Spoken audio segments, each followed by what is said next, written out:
It's time for Football at 4 with 97.3 ESPN.com's Andrew DiCecco. My first allegiance is what will be best for the Philadelphia Eagles and our fans for the next 3, 4, 5 years. Powered by the Inside the Birds podcast. Now, live from inside the Matt Black Kia Studios. It's Football at 4. All right, Football at 4 is powered by the Inside the Birds podcast and brought to you by Dr. Lyle M. Back.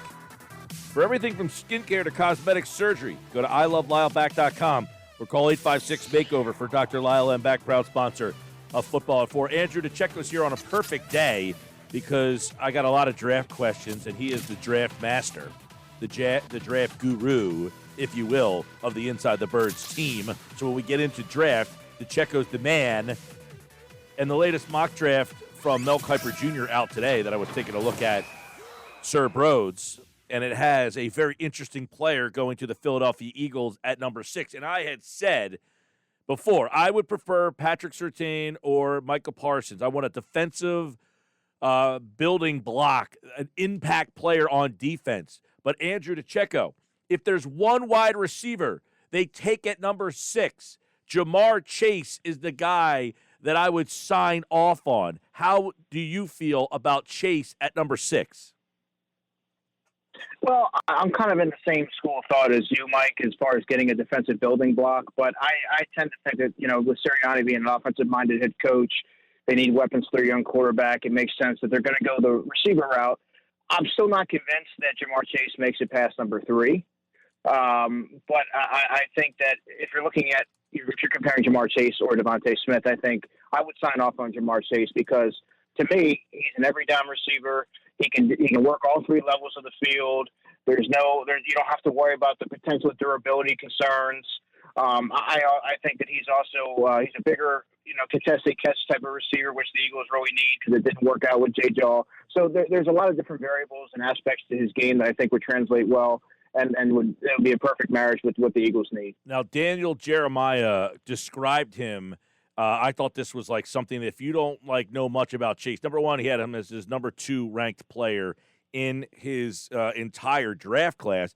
He had described him as a faster version of Anquan Boldin. I'm like, hello, sign me up for that, because Boldin was a tremendous player, but he wasn't that fast, guy. He was just like that big, physical, kind of like a big slot guy that was like a chain mover. But you're telling me a faster version of Anquan Boldin? Like, that to me sounds like a difference maker on offense. So 2 questions. One would be, Daniel has him as his number 2 overall player in the entire draft class. Where do you have Chase in this draft class?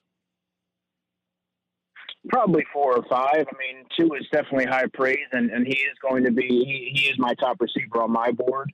And to your point about Anquan Boldin, to what Daniel Jeremiah said, I can certainly see it. Anquan Boldin was that tough, physical possession receiver that was going to always make those contested catches, hold on, go after the ball in traffic. That's certainly what JaMarr Chase is going to do. He's a little bit more elusive in the open field. He's actually a terror to bring down. It kind of reminds me of Deebo Samuel and his ability to kind of look for contact, seek contact, and run through it and make plays in the open field. I do think that if you're going to take a receiver at 6, I think he needs to be the one, and it would be an interesting receiving core with JaMarr Chase, Jalen Reagor, and then the young group of Quez Watkins, John Hightower, maybe J-Jaw pans out. But then you have a young nucleus you can really build around Jalen Hurts and see what he can really do.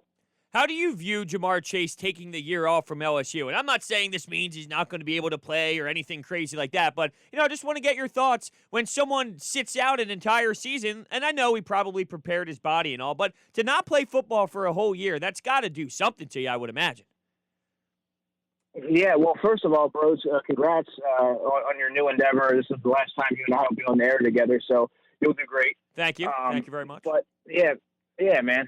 But to your point, I almost see it as a positive that he didn't play last year because he didn't take any of those hits, and he showed so much. He's one of those rare players that showed so much in his previous season, and he did all different, answered a lot of questions as far as being, his limitations and things like that. That you saw you really needed to see from JaMarr Chase. Granted, he was playing on that prolific offense, but I mean, he checks off all the boxes. He really does, and he really saw all you need to see. He played at such a high level, competed against the best every week, and I think that when you know exactly what you're getting in him, and it's a perfect fit for what the Eagles need. Well, I'll tell you what you are getting from him. For those of you out there who are not all that familiar with Chase, since he did not play this year, his last season at LSU, they won the national championship. Justin Jefferson played with him, and he had 84 catches for 1,780 yards and 20 touchdowns. That's the numbers JaMarr Chase put up. So everybody talked about Justin Jefferson. Chase was really the main man on that team. As good as Jefferson was, and Andrew, get your opinion on this, Chase is that much, I don't want to say that much better, but he was the guy there. Jefferson was kind of the other guy. Chase was the guy. Yeah, I mean, Justin Jefferson was a great, Robin to JaMarr Chase's Batman, and he's more of a complimentary player. Obviously, JaMarr Chase is the far more dynamic of the two and can do a little bit more, but Justin Jefferson, to me, was the more polished receiver coming out. That's not to say that JaMarr Chase has, a slew of deficiencies. I mean, he needs to get a little bit more proficient and technical with his route running and catch the ball a little bit better, and there's going to be questions about his downfield speed that he needs to answer. But, I mean, my goodness, I mean, he's another dynamic receiver that you can add to that receiving core. I happen to think that Jalen Reagor is also going to take that next step with a full offseason. So, I mean, all of a sudden you start to bring in these pieces and add, a dynamic element to an Eagles offense that really doesn't have one. You read my mind. I was going to bring up Jalen Reagor and how he would benefit from this. And, how could Sirianni maybe utilize the two best in your eyes? Man, I mean, those are two receivers that you want to get the ball to them in space. And if Nick Sirianni, I go back to his opening presser when he mentioned that he liked to get his receivers the ball within 5 to 10 yards of the line of scrimmage. Well, that plays into the strengths of Jalen Reagor, and it plays into the strengths of JaMarr Chase. So, I mean, those guys, you want to get them the ball in the open field. You don't have to force feed them targets. You can give them the ball in end arounds. You can throw them screens. You can throw slant routes. And in those two particular cases, they can take a slant route the distance. They have that type of athleticism and explosiveness to them. So, I mean, that's exactly what I think, just based on, what Nick Sirianni envisions and his philosophy, those two guys right there, it would be a perfect tandem. All right, Andrew DiCecco, Football at 4, powered by the Inside the Birds podcast. In your mind, those three wide receivers, Chase, Smith, and Waddle, they are the best three. Is that the way you're putting them too? How do you rank those three? And is there somebody else who's in the same, conversation as them at number 6? Is anybody else worthy? Are those three worthy of a 6th pick? Or is there anybody else that is also a wideout that would be in that area? Well, to me, at number 6, the only one that I would be, I'd be running to the podium to snag if they're available is JaMarr Chase. I love Devontae Smith and Waddle, but I think Waddle might be a little bit of a stretch there at 6. And Devontae Smith, and it's hard for me to get past. As good as he is, and as tough as he plays, it's hard for me to get past that slight build and not think of, maybe like a Marquise Brown or something like that, where, they have these stretches where they'll have these big games, but they're not going to be as consistent enough as a player like a JaMarr Chase will week in and week out, an every down receiver, if you will. So, I mean, 6, to me, it's either JaMarr Chase or you look and see did Penei Sewell slide down, the offensive tackle from Oregon, or you look at Patrick Surtain, probably even Caleb Farley, who has the highest ceiling to me of any cornerback in this draft. All right, I want to pick your brain on this a little bit. You mentioned Sewell. Is he that good that at 6 you just can't pass on him? Because, I mean, I see Lane Johnson, I got Mailata, I got Dillard. Are you essentially saying I need another left tackle here to compete with Mailata and Dillard? I mean, essentially you're bringing in a guy that I have 2 guys that I feel, I don't want to say that they're better than Sewell, but don't I feel somewhat comfortable letting Dillard and Mailata battle it out for that spot, or am I missing on a guy that is potentially, like a Hall of Fame level player? You know what I mean? Yeah, Penei Sewell is an athletic specimen. He's so technical. His footwork is good. He's a plug and play. He's a day one starter. And I think that if you have a chance to get a player like that to be a 10-year plus blindside protector for your quarterback, a franchise left tackle, you do that. And you find a way to, maybe Jordan Mailata or something as a right tackle, and you find a spot for him. You have to think long term, but you get a guy like that, and you figure out the rest of it later, because offensive line, you got to get that shored up, and getting a player like that shores it up for the long term. And the Eagles really need to get younger on the offensive line. So he's not somebody that I envision slipping to 6. So if he does, it'd be awfully tempting to pass that up. Let's say they take any position other than corner at 6. Is there someone you see in the second round around the area that they draft that you think that, hey, maybe they can go find that outside corner to pair with Darius Slay in that second round range? Yeah, and that's a great question. And the mock draft that I did for InsideTheBirds.com, my 1.0, I had them taking Eric Stokes with pick number 38, the corner from Georgia, and then going JaMarr Chase in the first round. And that's the thing with the second round. There's going to be at least 3 or 4, probably 3 corners in that range where the Eagles will be picking. There's going to be a high level starter, in my opinion, an outside corner, which is what they need. And so I don't necessarily know that you have to panic and take a Surtain or a Farley at 6. Now I do think that Farley, like I was saying, has the highest ceiling of any corner in the draft, but I don't know that I wouldn't panic and knowing that you can get one of these other quality corners in the second round. Yeah, I know that. I wouldn't mind Surtain. Farley. Now Chase did not play last year. Farley also did not play. Would you say Farley is a better prospect than Chase? Well, it all depends on where the franchise, the new regime prioritizes the position where Jonathan Gannon has that rich, wealth of knowledge being a defensive backs coach. So I don't see them not addressing the defensive back area, in the first 2 rounds. That's going to happen for sure. It's just a matter of, the thing with Caleb Farley is he was one of the first players to opt out. He had 2 years of high level production. He's a ball hawk, which is what the Eagles really need at that position. They don't get a lot of turnover. He's someone that's very fluid. He's long. He's athletic. He can run. He can defend all different types of receivers of all shapes and sizes. There's no limitations really to his game. Now, he did have a non-contact ACL injury as a freshman, and he had a lingering back injury that forced him to miss 2 games in 2019. So there's going to be the injury concern. And, the Eagles, with their history of injuries, they may not be willing to roll the dice there. But his ceiling is there's really no limit to what he can do. He's a great prospect, and he's a day one starter and a shutdown corner, and will be a future All-Pro. But there's going to be other guys that they can get in the second round that are going to be also day one starters, high level guys. Maybe not to that extent, but I don't know if they need to reach for a corner at 6 if they don't, just for the sake of doing so. Yeah, now Farley, one thing, he's only played 23 games. Patrick Surtain's got the bloodlines, and he played 40 games. He was at Alabama. Everything just kind of, if you just put the resumes next to each other, just it feels like you should go Patrick Surtain for between the two of them. I would have loved to see Farley play another full season, but you think he is the consensus number 1. So you think he might go ahead of Surtain in the draft? Yeah, I certainly do, just based on upside and what he's.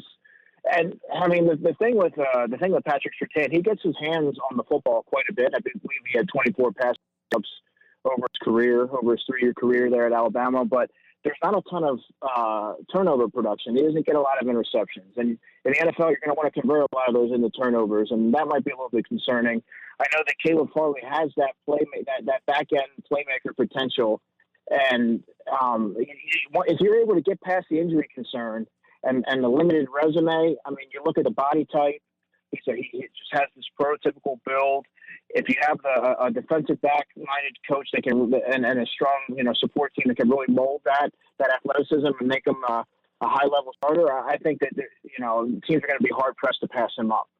This is a little out of the box because it's not about a specific player, but I remember Zach Berman wrote a piece for The Athletic, and I looked it up on January 11th, and he brought up how the Eagles haven't drafted a player directly from Alabama in 19 years. Is that a little crazy to think about how dominant they've been? And look, there's plenty of great talent out there. I just think it's interesting to see such a prestige college program, 19 years, not one player directly drafted from there. It's a little crazy, don't you think?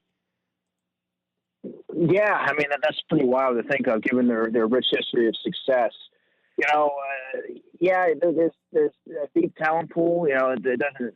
They always say, don't scout the helmet, scout the player. And I mean, sometimes the Eagles go a little bit further beyond that, and they try to outsmart or outthink everybody, and it doesn't always work out. But I mean, man, how could you not land on an Alabama player? I mean, yeah, by accident. I mean, by accident it would happen. Well, actually, they.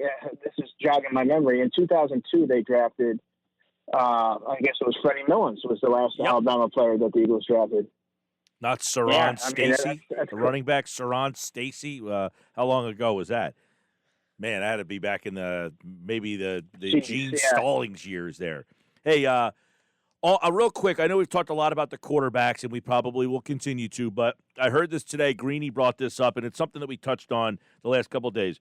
The last 12 years, there have been 37 quarterbacks, I believe, drafted in the first round. Only one of them has won a Super Bowl. That's it. One quarterback in the draft in the last 12 years. Do you know who that was? One quarterback is Patrick Mahomes. That's it. Patrick Mahomes is the only first-round pick in the last 12 years to win a Super Bowl. So does that kind of say to you, you know what? I don't need to draft a quarterback. Not that I don't need to, but that, give Hurts a chance before I go drafting another quarterback. It's that the other stat that's out there is from 2000, I think it's 10 to 2016.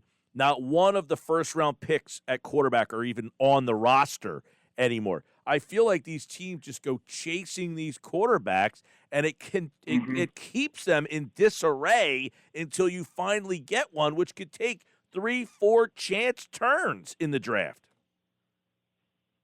Yeah, I mean, given the nature of the position, the quarterback position, teams are usually going to go after that in the first round, the face of the franchise.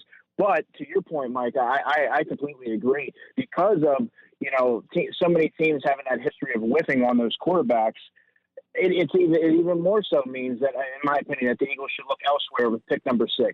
They can ill afford to miss on the 6th overall pick. They have to start getting younger at several areas, which is why you need to either identify a wide receiver, an offensive lineman, a cornerback, building block type of players that you have to trust your scout, because with the quarterback selection, it really is a crapshoot, and you actually know more or less what you have in Jalen Hurts because he's had a chance to actually play in NFL games. You know exactly what he needs to work on. You surround him. We have Brian Johnson there. You have guys that can really tap into his potential, hopefully, this offseason and iron out some of those wrinkles. So I think they should look elsewhere and instead of rolling the dice there, because that's really what it is. You're rolling the dice on a lot of these guys. Outside of Trevor Lawrence, in my opinion, there's not a can't-miss quarterback in the first round. So this Mel Kiper mock draft today went Trevor Lawrence.